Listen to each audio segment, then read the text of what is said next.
7 جگہ پر بسم اللہ مت پڑھنا ورنہ انسان کافر ہو جاتا ہے۔ بسم اللہ الرحمن الرحیم۔ قرآن مقدس اللہ کی عظیم کتاب ہے، یہ برکت والی کتاب ہے۔ اس کی آیتیں مومنوں کے لیے شفا ہیں۔ اس کے ایک ایک حرف میں 10 نیکیاں اللہ نے مقرر فرمائی ہیں۔ قرآن مقدس دنیا و آخرت کی پریشانیوں کا علاج ہے۔ قرآن کریم رحمتوں کا خزانہ ہے، لیکن اس عظیم رحمت والے خزانے سے مالا مال ہونا ہو تو پہلے سچے دل سے بسم اللہ الرحمن الرحیم پڑھو، پھر اس خزانے کو کھولو اور زیادہ سے زیادہ اللہ کی رحمتوں کو حاصل کرو۔ جب قرآن مقدس جیسی عظیم کتاب بغیر بسم اللہ الرحمن الرحیم کے نہیں کھلتی تو دوسرے جائز کام کی برکتیں بغیر بسم اللہ الرحمن الرحیم کے کیسے حاصل ہو سکتی ہیں؟ حضرت عثمان بن عفان رضی اللہ عنہ نے رسول صلی اللہ علیہ وآلہ وسلم سے بسم اللہ کی نسبت سوال کیا۔ آپ نے فرمایا، یہ اللہ تعالیٰ کا نام ہے۔ اللہ تعالیٰ کے بڑے ناموں اور اس میں اس قدر نزدیکی ہے جیسے آنکھ کی سیاہی اور سفیدی۔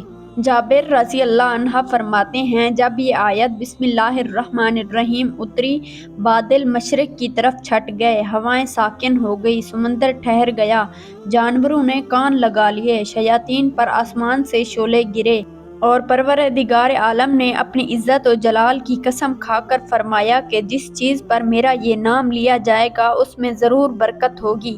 ابن مسعود رضی اللہ عنہ فرماتے ہیں کہ جہنم کے 19 داروغوں سے جو بچنا چاہے وہ بسم اللہ الرحمن الرحیم پڑھے۔ اس کے بھی 19 حروف ہیں، ہر حرف ہر فرشتے سے بچاؤ بن جائے گا۔ اسے ابن عطیہ نے بیان کیا ہے کہ لیکن کچھ ایسی جگہیں ہیں جہاں پر بسم اللہ الرحمن الرحیم پڑھنا حرام ہے، جائز ہی نہیں۔ ہر انسان جہاں چاہتا ہے پڑھ لیتا ہے۔ کچھ لوگوں کی ایسی عادت بن جاتی ہے کہ وہ ہر کام کرنے سے پہلے ایک دم بسم اللہ الرحمن الرحیم پڑھتے ہیں، تو کچھ ایسی بھی جگہیں ہیں جہاں پر بسم اللہ الرحمن الرحیم ہمیں نہیں پڑھنا چاہیے۔ جہاں پر بسم اللہ انسان اگر پڑھے گا تو وہ گنہگار ہوگا۔ بسم اللہ کا پڑھنا ایسی جگہوں پر، ایسے مقامات پر جائز ہی نہیں۔ اب آپ یہ سمجھ لیجئے کہ کون سے مقامات پر بسم اللہ پڑھنا چاہیے، کن مقامات پر بسم اللہ نہیں پڑھنا چاہیے۔ ناظرین، آپ نے سنا ہوگا کہ ہر کام شروع کرنے سے پہلے بسم اللہ الرحمن الرحیم پڑھنا چاہیے، کیونکہ بسم اللہ الرحمن الرحیم کا معنی ہے کہ اللہ کے نام سے شروع جو بڑا مہربان نہایت رحم کرنے والا ہے۔ یعنی ہم جو کام شروع کر رہے ہیں وہ اللہ کے نام سے شروع کر رہے ہیں تاکہ اللہ تعالی ہمیں اس کام میں برکت عطا فرما دے۔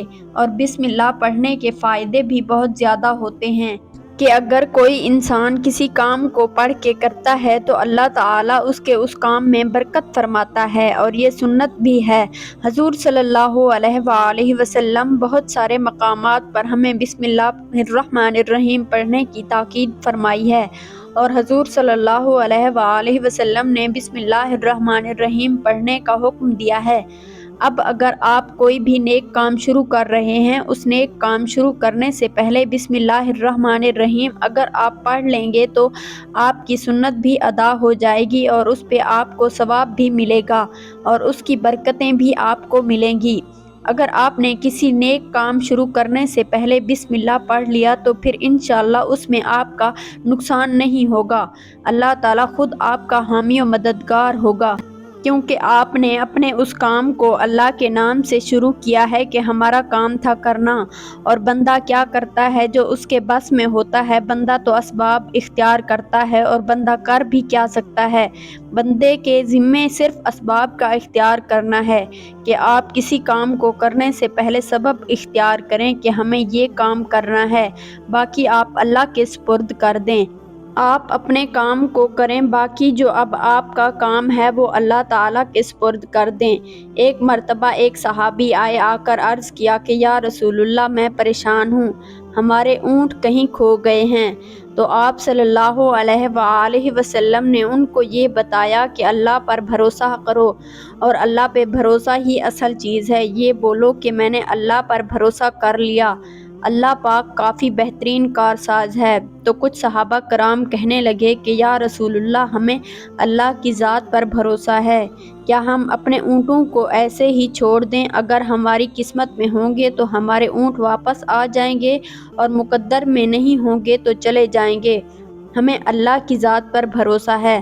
تو آپ صلی اللہ علیہ وآلہ وسلم نے فرمایا کہ نہیں، پہلے اپنے اونٹ کو باندھو، پھر اللہ کی ذات پر بھروسہ رکھو اور پورا یقین رکھو، یعنی ہمارے ذمے کے جو کام ہیں وہ ہمارے اوپر کرنا لازم ہے۔ اسباب کا انکار کرنے والا جاہل ہوتا ہے۔ اسباب کا انسان انکار نہیں کر سکتا کہ نہیں، ہم تو ہاتھ پہ ہاتھ رکھ کے بیٹھ جائیں گے، اب اللہ کھلائے کیونکہ وہ رازق ہے، وہ ہمیں کھلائے۔ لیکن آپ اپنی محنت کیجئے، آپ اسباب اختیار کیجئے، پھر اللہ کی ذات پر چھوڑ دو۔ آپ پہلے جاؤ مزدوری پر، آپ کام پر جاؤ، آپ پھر اللہ کی ذات پر چھوڑ دو کہ اے پروردگار عالم، اب ہمارا جو کام تھا ہم نے کر لیا، آگے تیری رضا ہے اور تیری رحمت کے ہم امیدوار ہیں۔ صرف ہمارے کمانے سے رزق تھوڑی ملتا ہے، آپ نے کمایا، بس کما کے لے آئے۔ اس کے علاوہ آپ غور کیجئے کہ دانے کو زمین سے نکالا کس نے، اس کے بعد پھر اس کو گہیوں کی شکل میں بھی آٹے کی شکل میں بنا کر پھر وہ روٹی بنتی ہے۔ ہم سمجھ رہے ہیں کہ یہ ہماری محنت سے ہو رہا ہے، ہم نے روٹی بنائی، روٹی بنا کے وہ گوشت یا سالن یا سبزی ہمارے سامنے آئی، اس کے بعد ہم نے جیسے اس کو بسم اللہ الرحمن الرحیم پڑھ کے کھایا، تو اب ہمارے حلق پر ایک فرشتہ بیٹھا ہوا ہے، وہ فرشتہ اب اللہ سے اجازت مانگ رہا ہے۔ حلق میں ہماری دو نالیاں ہوتی ہیں، ایک نالی ہے جو سانس کی ہوتی ہے، ایک وہ نالی ہوتی ہے جس سے رزق اندر جاتا ہے، کھانا اندر جاتا ہے۔ تو یہ دو نالی بالکل برابر ہوتی ہیں اور دونوں کا ایک ہی چھید ہوتا ہے، لیکن پھر وہ اندر جا کر الگ ہو جاتی ہیں۔ اب آپ یہ سوچ کر دیکھیے کہ فرشتہ یہاں پر بیٹھ کر اللہ تعالیٰ سے پوچھتا ہے ہمارے ہر لقمے پہ کہ مولا، اس لقمے کو زندگی کا سبب بناؤں یا موت کا باعث بنا دوں؟ اب اللہ تعالیٰ کی اگر مرضی ہوتی ہے تو وہ لقمہ زندگی کا سبب بن جاتا ہے، اور اگر اللہ کی مرضی نہیں ہوتی تو وہ لقمہ موت بن جاتا ہے، یعنی اگر وہ لقمہ بجائے خوراک والی نالی میں جانے کے اگر وہ سانس کی نالی میں چلا جائے تو پھر انسان ختم ہو جائے گا۔ تو آپ دیکھیے کہ ہم نے اتنے سارے کام کیے، لیکن فرشتہ یہاں پر بیٹھا ہوا ہے کہ اس نوالے کو، اس لقمے کو کہاں لے جانا ہے۔ تو یہ آپ نے اسباب اختیار کیے، یعنی اس کو اسباب اختیار کرنا کہتے ہیں، اور اللہ تعالیٰ پر چھوڑ دیا۔ تو نیک کام ہم شروع کر رہے ہیں، کھانا کھا رہے ہیں تو بسم اللہ پڑھنے کی تاکید کی گئی ہے۔ لیکن بہت سارے لوگ ایسے ہوتے ہیں کہ کچھ حرام کام کرتے ہیں، جیسے مثال کے طور پر اگر کوئی انسان جوا کھیل رہا ہے تو اس میں بسم اللہ کا پڑھنا حرام ہے کہ اللہ کے نام سے شروع۔ اللہ نے کب کہا تھا کہ آپ جوا کھیلو جا کر؟ اللہ نے کب کہا تھا کہ شراب بیچو؟ اللہ نے کب کہا تھا کہ آپ جھوٹ فریب مکر کرو جا کر؟ اللہ نے تو کہا ہی نہیں۔ ایک شخص نے بڑی عالی شان منزل بنوائی اور اس پر لکھا ھذا من فضل ربی، اور شیطان نیچے بیٹھا رو رہا تھا۔ تو لوگوں نے پوچھا تو کیوں رو رہا ہے؟ تو اس نے کہا کہ دیکھو، میں نے اس سے جھوٹ بلوایا، فراڈ کروایا، ہم نے اس کی بلڈنگ فراڈ کر کے بنوا دی، اور یہ لکھ رہا ہے ھذا من فضل ربی، یہ میرے رب کا فضل ہے۔ اللہ نے کہاں کہا تھا کہ جھوٹ بول کے کمانا؟ اللہ نے کہاں کہا تھا کہ ڈھونگ کرنا؟ اللہ نے کہاں کہا تھا کہ فراڈ کرنا؟ تو مقصد صرف یہ ہے کہ شیطان تو ہر طرح سے انسان کو بہکاتا ہے، تو اس لیے حرام کاموں سے پہلے بسم اللہ ہرگز نہیں پڑھنا چاہیے۔ ہمیں ہر نیک کام کرنے سے پہلے بسم اللہ الرحمن الرحیم پڑھنا چاہیے۔ ہمیں احتیاط رکھنی چاہیے کہ جب ہم باتھ روم کے اندر داخل ہو چکے ہوں، نہانے سے قبل بسم اللہ نہ پڑھیں۔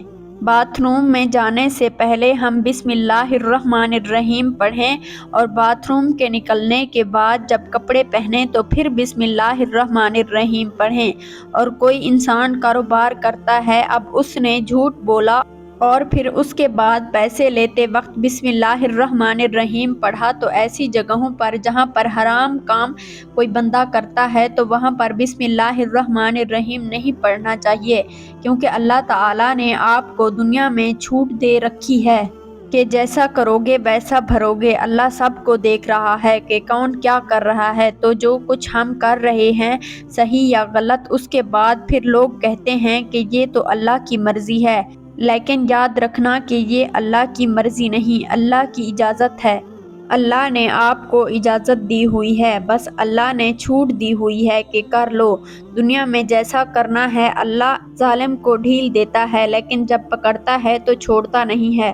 اللہ کی پکڑ بڑی سخت ہے۔ تو دنیا میں اللہ دیکھ رہا ہے، یہ مرضی نہیں ہے کہ اللہ کی کہ آپ گناہ کرو، لیکن اللہ نے بس اجازت دی ہوئی ہے کہ آپ کر لو، دیکھیں کتنا کرو گے۔ ایک دن آؤ گے میرے پاس، جب آؤ گے تب ہم فیصلہ کریں گے۔ مالک یوم الدین، انصاف کے دن کا حاکم۔ تو اللہ کی ربوبیت سمجھیے اور ہمیں یہ سمجھنا چاہیے کہ کون سے کام ہمیں کب کرنا چاہیے، کب نہیں کرنا چاہیے۔ جو سنت رسول صلی اللہ علیہ وآلہ وسلم پر عمل کریں گے تو اللہ تعالی ہمیں کامیاب کر دے گا، دنیا میں بھی اور آخرت میں بھی انشاءاللہ۔ اللہ تعالی ہمیں بہتر عمل کرنے کی توفیق عطا فرمائے اور ہمارا خاتمہ ایمان پر فرمائے، آمین۔